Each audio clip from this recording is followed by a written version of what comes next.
So my Finn joins me right now, and he's 14. The past couple of summers, he's gone away to sleepover camp, and he has a question. I was wondering if camps are going to open so I can go this summer.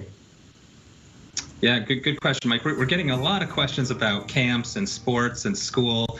And I think that speaks to the difficulty dealing with this new virus and needing to social distance, right? People aren't able to see their friends, or not able to interact the way people normally interact. Honestly, we've had some discussions about summer camps.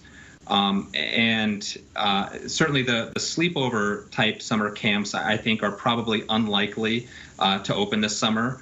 This virus is going to be around and with us for at least a number of months more. We're trying to bring it under control and prevent it from spreading in the community. And something like a sleepover camp is, frankly, high risk for spread between people because of living in close proximity to one another, especially in like sleeping cabins, sleeping dorms. So I think the sleepover camps are something that are probably unlikely to open this summer. But again, that's still a number of weeks or a couple months away potentially.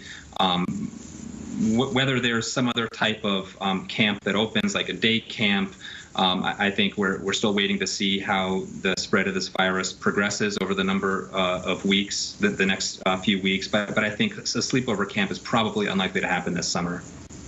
Unfortunately, I know that's lots of people enjoy getting outdoors and going to camps, seeing their friends, and that's going to be a tough situation, I think, that we're in this summer. All right, next up, folks, we have a future baseball Hall of Famer, believe it or not, fifth grader Jonah. Jonah, how are you doing? Good. You doing well? How you spending your days besides the remote learning? Usually I'm with Zoom calls with my teachers upstairs, or I'm outside playing wiffle ball, or I'm playing other sports. All right, keep up that exercise. Do you have a question for Dr. Chan? How much longer do you think baseball would be canceled? Yeah, that's a great question, Jonah. And we want people to be outside and be active and healthy and playing around, but we want to make sure that people are not coming into close contact with one another. And that can happen when people get together and play sports. So for right now, a lot of the sporting events, as you know, are canceled. When those start up again is not very clear.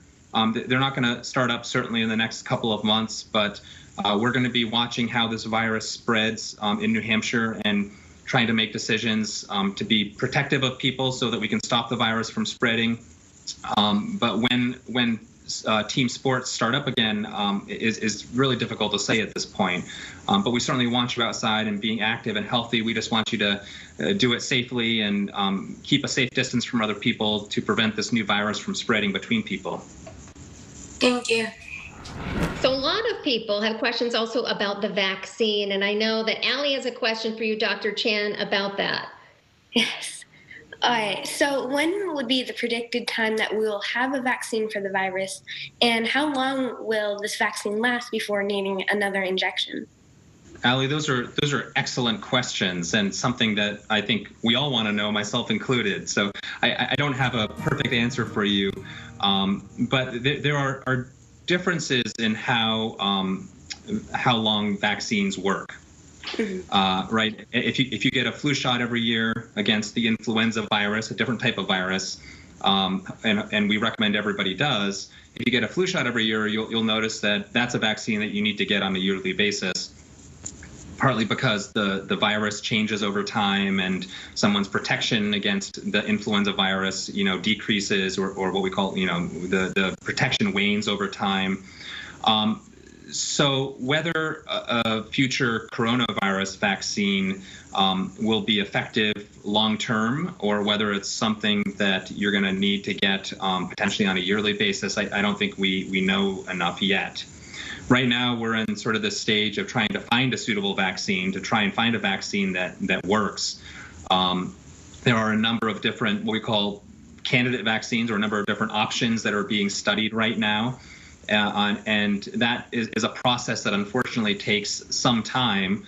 A vaccine, before it can be produced and distributed to people to use, and before it can be sent out to doctors' offices, for example, to use, they need to make sure that the vaccine is first safe, that it can safely be given to people without, causing unwanted reactions to the vaccine.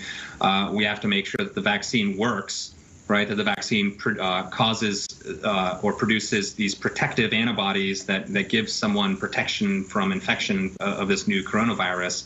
And those studies, unfortunately, take some amount of time.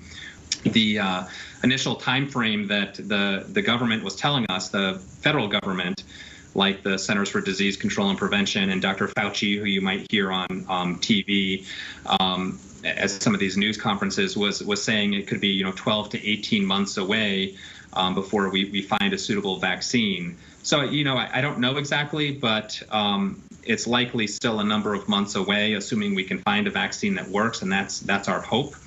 A vaccine is one of these key things that is going to impact whether we can bring this virus under control and prevent it from spreading and possibly causing yearly, outbreaks, yearly infections, like we see with influenza. So I think it's a great question, because a vaccine is something it's really an important tool to trying to keep people healthy from this new virus. Yes. Okay. Thank you. Allie, what's been the hardest thing for you when it comes to staying at home? What's been the hardest thing for you when it comes to staying at home?